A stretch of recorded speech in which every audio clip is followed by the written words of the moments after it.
नमस्कार साथियों, क्या आपने कभी ध्यान से सोचा है परिवारों का टूटना बाजार के हित में है? जी हाँ दोस्तों, बात बिल्कुल सही है।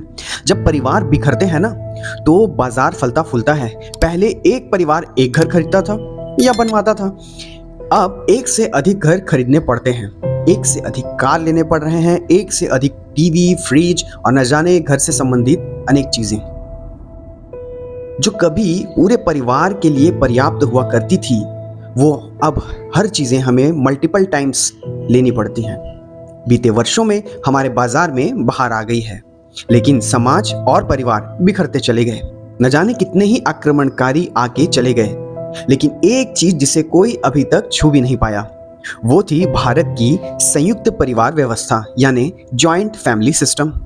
यूरोपीय समाज की तरह हमारे यहाँ पेंशन व्यवस्था बहुत महत्वपूर्ण नहीं थी।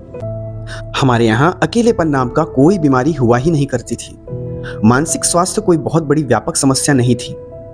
औपनिवेशिक शक्तियां ये सब कुछ आश्चर्य होकर देखती थी, जबकि पश्चिमी सभ्यताएं अपनी औपनिवेशिक मानसिकता से संचालित होती थी।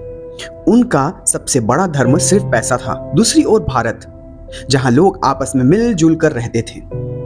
मितव्ययिता अर्थात कम खर्च में काम चलाना, बचत करना, अच्छी आमदनी और बहुत सोच समझकर खर्च करना, ये सब हमारे समाज को चलाने की रणनीति बनाई गई थी।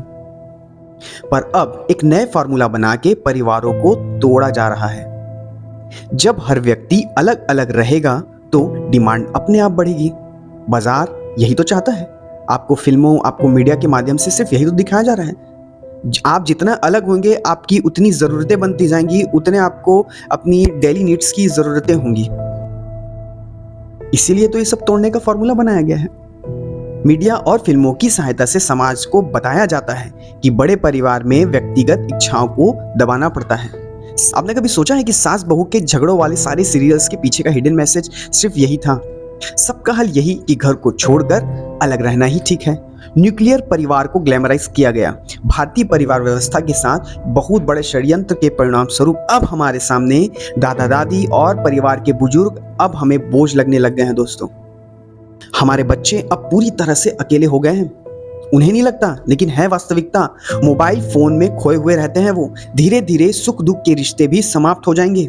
बच्चों के संस्कार माता पिता या दादा दादी ही नहीं, बल्कि सोशल मीडिया के इन्फ्लुएंसर तैयार कर रहे हैं।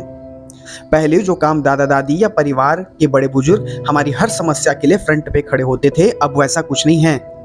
अब ये सब सोशल मीडिया से ही अपना प्राप्त कर ले रहे हैं।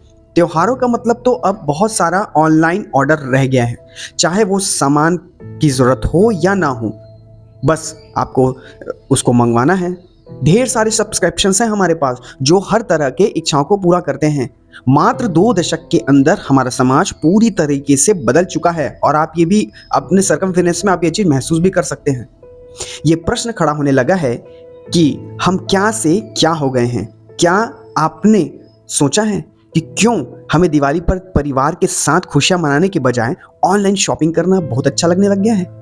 दादा दादी, नाना नानी की कहानियों के बजाय अब ये नेटफ्लिक्स, यूट्यूब और न जाने जो भी सोशल मीडिया से जो हमें अच्छी अच्छी चीज़ें देखने को मिल रही है, सुनने को मिल रही है, अब ये चीज़ें क्यों अच्छी नहीं लगती?